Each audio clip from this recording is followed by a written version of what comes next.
Joining us live now from Ottawa in Canada is Ciuriak. He's the director and principal of Ciuriak Consulting and the former Deputy Chief Economist at Global Affairs Canada in the Trade Department. Welcome to Al Jazeera. So what do you make of Donald Trump's dramatic and unprecedented announcement overall?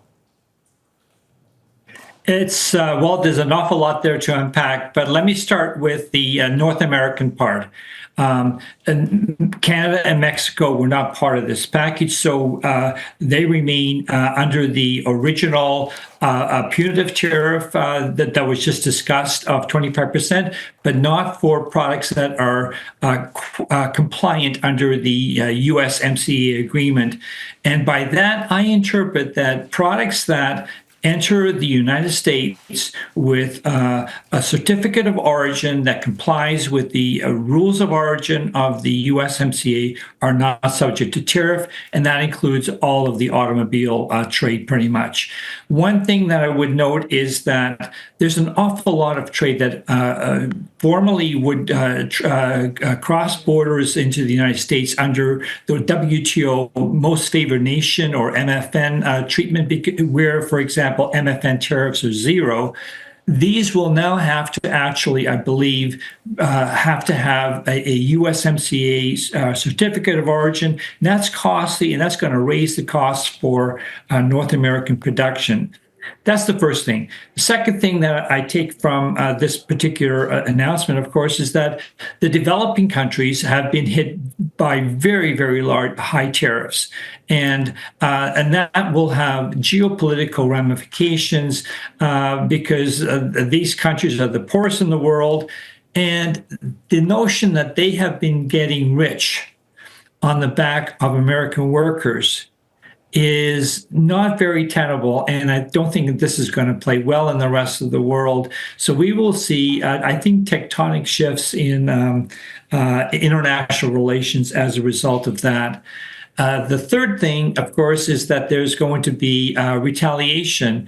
And we have major trading partners of the United States, the European Union, but also Japan and Korea being which are allies in their in the U.S. Frame of reference, being hit by large tariffs.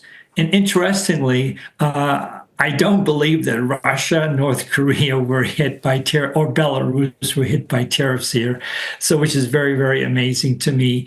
Long story short, this is an historic moment. I think it will reshape the world. I think we are seeing the possibility of the emergence of something like a fortress North America. Mexico and Canada, I think, are in discussion with the United States on possibly a renegotiation of the USMCA with some nominal changes to continue essentially tariff-free trade within the region. But yeah, North America will become increasingly isolated from the rest of the world. You mentioned retaliation there. I mean, something like the auto industry. I mean, parts can go backwards and forwards across the border several times. It's extremely complicated and expensive.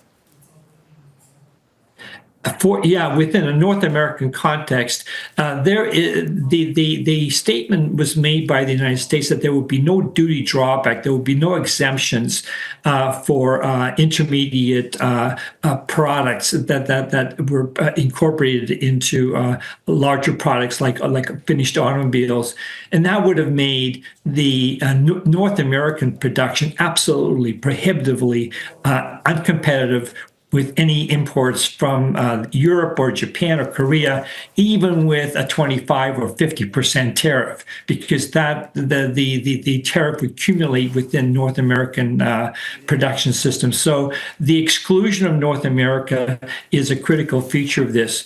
For other countries, what you see then is significant tariffs going up on automobiles and other, but the value chains are primarily regional.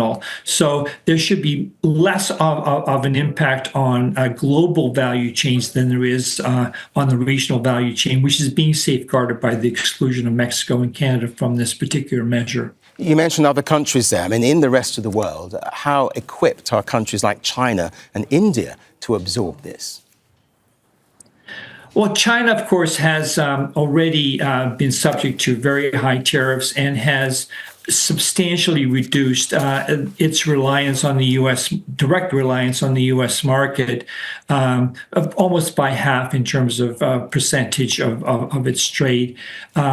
India, I think, it will now have a reckoning here, and in terms of how much it will absorb in terms of costs, but the geography means that India's reliance on the U.S. market is much, much smaller than, say, Canada's and Mexico's. China has already adapted, as I mentioned. However, these new tariffs are significantly higher than what the average 20% or so tariff that America had been applying to China until recently. And this means a further significant decoupling of direct trade between China and the United States. And from a larger geopolitical perspective, that's probably not a very good thing, because there still is some relevance to the trade peace hypothesis, which is that countries that trade a lot with each other don't go to war.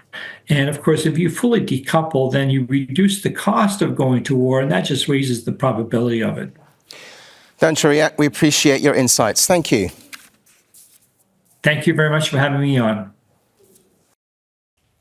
Make sure to subscribe to our channel to get the latest news from Al Jazeera.